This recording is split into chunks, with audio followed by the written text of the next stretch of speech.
As we all know, there are many different things we can consume that mess with our minds. For example, cigarettes, chewing tobacco, alcohol, and yes, drugs. Since it's such a hot topic, our group decided to talk about the effects on the brain when marijuana is smoked. The video clip we chose was Scooby-Doo the movie. In the scene, Shaggy meets Mary Jane, which Mary Jane is another name for marijuana.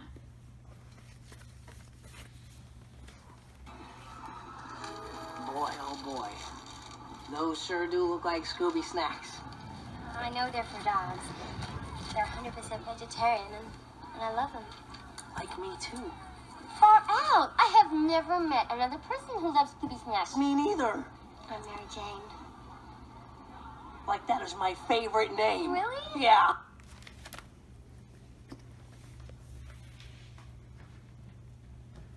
Let's start by explaining what normally goes on in the brain. There are these things called neurons that process information. These neurons have two ends called axon and dendrite. The axon of one neuron releases neurotransmitters that go to the dendrite of another neuron. They change the electrical charge of the receiving neuron. This either excites or prohibits your feelings. If the feeling transmitted is exciting, then it is passed on from neuron to neuron all over your body. So this action happens in your body constantly. So now that we know what normally goes on in your brain, let's see how marijuana changes that process. So when you smoke marijuana, molecules are released that resemble natural transmitters called cannabinoids. Now don't freak out quite yet, because these transmitters are found moving around your body on a normal day when weed is not in your system. However, they are found in lower amounts than when someone smokes marijuana. A major cannabinoid that is found when smoking marijuana is called THC. THC resembles a natural transmitter that is already found in our brain called anandamide. So let's take a minute to discuss some science about THC. THC gets into your brain, but must first endure a few other systems of your body. It first gets inhaled, usually through a person's mouth. From there, the chemical only takes minutes to get to your brain. THC reaches your lungs, then heart. From heart, it gets into your bloodstream, and then to your brain. Once THC reaches your brain, it begins activating the receptors and disrupting your physical and chemical balance of the brain.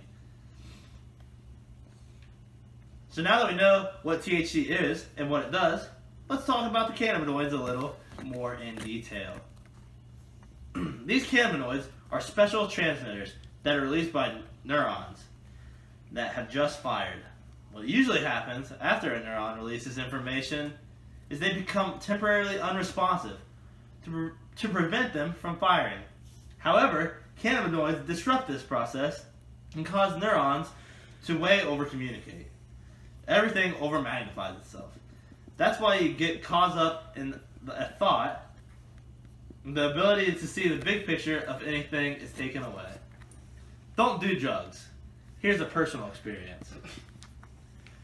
I had an experience when a friend was smoking the Mary Jane. He was with a group of guys and got ran up on by this cop. When this cop was talking to him, all he could think about was what his friends were doing, and he heard nothing of what the cop had to say. This was one of the side effects of being high off Mary Jane. So, when you smoke marijuana, your neurons are over-communicating and over-transmitting. You cannot control your thoughts because of the high levels of THC in your brain. So when choosing to or not to smoke marijuana, remember to analyze the chemistry of the drug and the effects it may have on your mind.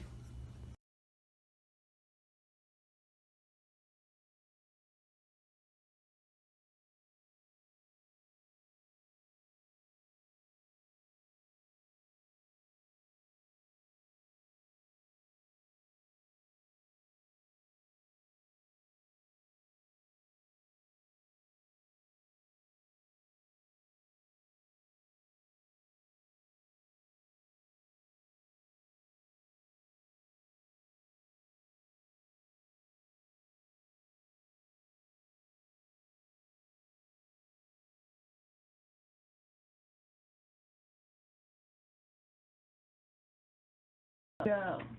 As we all know, there are many different things we can consume that mess with our minds. For example, cigarettes. I knew it was coming! As we all know, there are many different. I As we all know, there are many different things we can consume that mess with our minds. For example, cigarettes, chewing tobacco, alcohol, and yes, drugs. Sounds like we're on a sandy fucking beach. That is not what it's called. And somebody. Alright. I don't have any trouble right now.